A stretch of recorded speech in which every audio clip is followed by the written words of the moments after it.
Assalamualaikum warahmatullahi wabarakatuh. Alhamdulillahirabbil alamin wassalatu wassalamu ala nabiyyina Muhammad wa ala alihi wa sahbihi ajmain. Apa khabar penonton yang di sana? Alhamdulillah, kita bersyukur sekali lagi kita dapat bertemu dalam ruangan anda tahu. Okey, hari ini kita nak cakap pasal perkara yang sering terjadi bila mana kita nak solat berjamaah.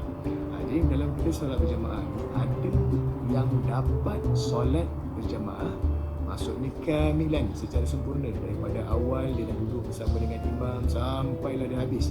Tapi yang saya berperanan ni, saya nak ceritakan yang selalu berlaku adalah orang yang melakukan masbuk. Masbuk ni apa? Masbuk ni dia tertinggal. Dia tertinggal, sama ada tertinggal satu rakaat ataupun dia tertinggal satu rukun. Jadi macam mana dia nak cantikkan semula ataupun nak memperelokkan solat yang tertinggal itu.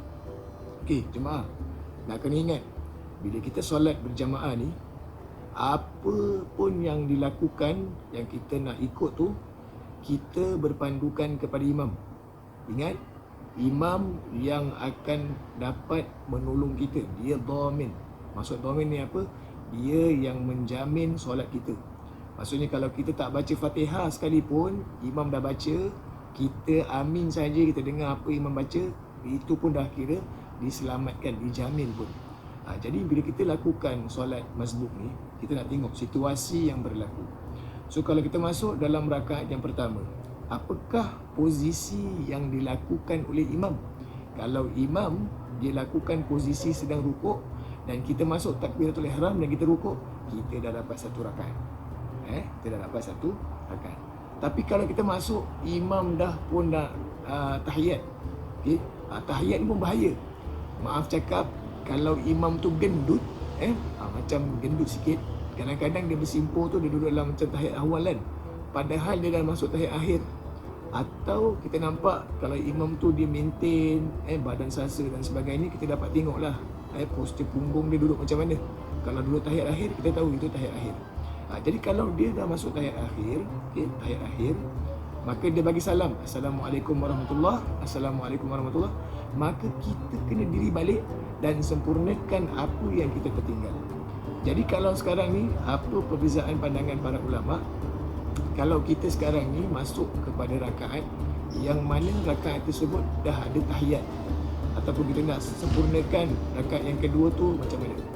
Jadi kalau sekiranya kita tertinggal rakaat yang pertama dan bila mana imam sudah pun sujud, maka kita sempurnakan apa yang tertinggal itu mengikut kepada aturan rakaat. Faham Ke tak faham? Okey, sekali lagi saya ulangi sekali. Contoh saya tertinggal rakaat yang kedua.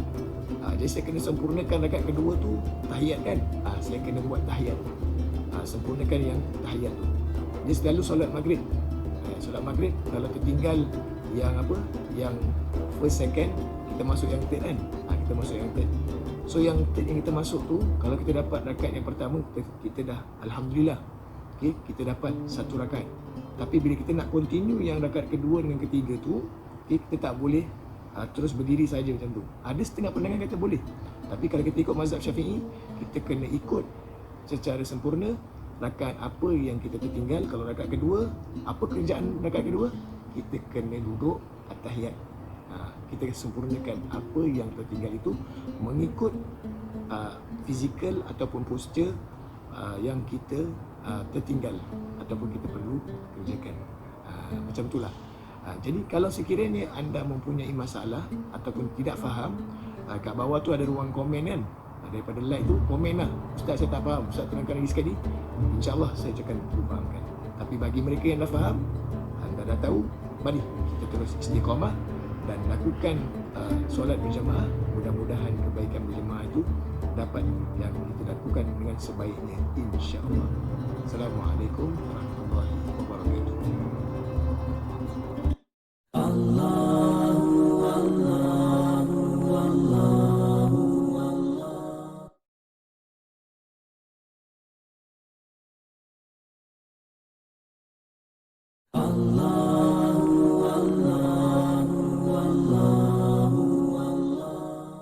Assalamualaikum warahmatullahi wabarakatuh. Anda tahu tentang sujud tilawah? Sujud tilawah atau dikenali dengan sujud sajdah ialah bila kita melakukan sujud ketika kita mendengar atau membaca ayat-ayat tertentu di dalam Al-Quran. Terdapat 15 ayat Al-Quran mengenai sujud sajdah. Lazimnya ayat ini adalah daripada ayat-ayat Makkiyah atau ayat-ayat Mekah yang mengajar atau mendidik para kufar Quraisy untuk sujud kepada Allah Subhanahu Wa Taala.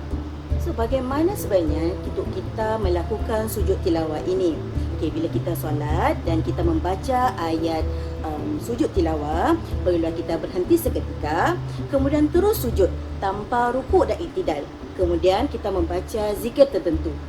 Kemudian kita selesai, kita berdiri semula dan solat seperti biasa.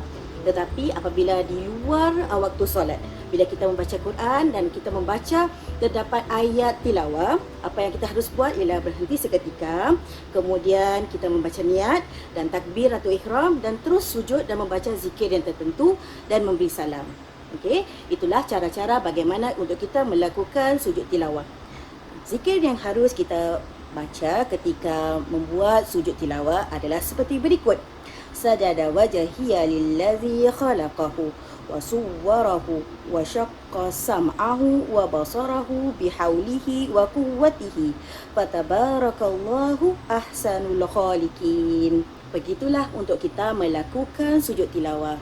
Semoga kita boleh menjadi seorang Muslim yang sejati. Akhirul kalam. Assalamualaikum warahmatullahi wabarakatuh.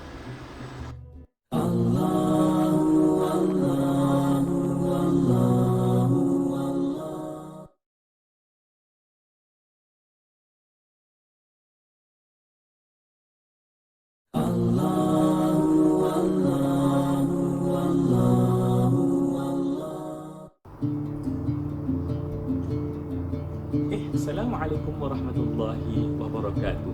Anda tahu bila anda lupa untuk melaksanakan perkara-perkara ini, maka sunnah untuk anda melaksanakan sujud sahwi. Yang pertama di antaranya adalah bila anda lupa untuk melaksanakan sunat ab'ad. Sunat ab'ad ni apa? Di antaranya adalah kunut, tasyahud awal dan yang lain-lain lagi. Yang kedua, bila anda lupa melaksanakan sesuatu perkara yang boleh membatalkan solat anda. Misalnya, kalau anda i'tidal lama sangat dan kerana masa itu anda lupa bahawa i'tidal itu bukan masa yang panjang tapi masa yang pendek. Yang ketiga adalah bila anda memindahkan rukun qauli ke tempat yang lain. Maksudnya apa? Bila anda baca Fatihah semasa anda sujud, rukuk dan sebagainya. Dan yang terakhir, bila anda menambahkan bilangan solat itu. Atau misalnya anda rakaat solat isyak tapi anda tak ingat ni rakaat ketiga ke, rakaat keempat ke dan sebagainya, maka anda tertambah dan sebagainya sebab lupa, maka perlu melaksanakan sujud sahwi ini. Dalam empat-empat perkara ini, di antara cara untuk melaksanakan sujud sahwi adalah sebelum solat ataupun selepas solat. Kalau sebelum, maksudnya sebelum anda Assalamualaikum warahmatullahi, Assalamualaikum warahmatullahi, sebelum itu anda perlu melaksanakan sujud sahwi itu. Sujud sahwi itu macam mana? Maka selepas anda dah baca semua, anda sujud. Sujud yang pertama, lepas tu anda baca subhana man la yanamu wa la yashu ataupun subhana rabbiyal a'la. Dan bila anda baca itu, anda Allahu akbar. Duduk di antara dua sujud, lepas tu anda Allahu akbar lagi satu kali, maka lepas itu anda baca subhana man la yanamu wa la yashu, dan lepas itu anda diri, lepas tu anda cakap assalamualaikum warahmatullahi, assalamualaikum warahmatullahi. Jadi bila anda melaksanakan perkara ini, itulah perkara yang bila kita lupa untuk melaksanakan, maka laksanakan sujud sahwi itu. Semoga mendapat manfaat. Kita jumpa lagi minggu hadapan. Billahi taufiq wal hidayah. Wassalamualaikum warahmatullahi wabarakatuh.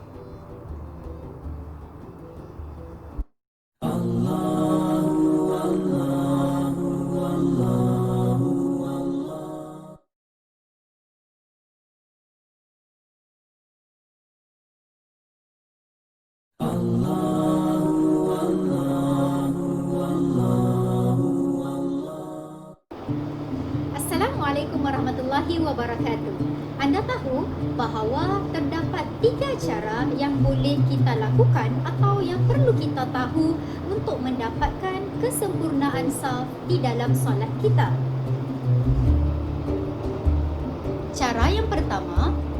saf yang terdiri dari 2 orang dan bentuk safnya pula hendaklah makmum tersebut berdiri di sebelah kanan imam.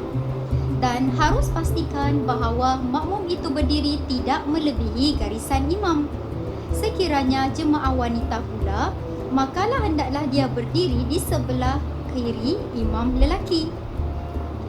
Sekiranya terdapat makmum yang masbuk, hendaklah dia masuk dan sentuh bahu kanan makmum yang pertama dan sambung solatnya mengikut makmum yang pertama itu tadi. Makmum yang pertama hendaklah mengambil 2 langkah ke belakang untuk pastikan bahawa saf yang dibina itu lurus dan tidak bengkang-bengkok. Cara yang ketiga atau cara yang terakhir, di mana apabila kita melakukan solat jemaah, untuk mendapatkan kesempurnaan saf di dalam solat, haruslah kita memastikan bahawa bahu sentuh ke bahu makmum ataupun teman yang berada di sebelah kita. Juga harus pastikan bahawa tumit menyentuh garisan yang terakhir saf yang berada di dewan solat tersebut. Okey, jangan lupa ya, sekiranya kalau kita solat jemaah harus bersiap sedia ataupun mentally prepared bahawa akan ada orang yang akan sentuh bahu kita kerana mungkin mereka merupakan makmum-makmum yang masbuk. Jadi jangan terkejut. Sampai di sini sahaja. Semoga ilmu yang dikongsi pada kali ini membawa 1000 manfaat dan dapat membantu kita untuk menjadi dan membentuk peribadi Muslim. Sekian, wabillahi taufiq wal hidayah. Wassalamualaikum warahmatullahi taala wabarakatuh.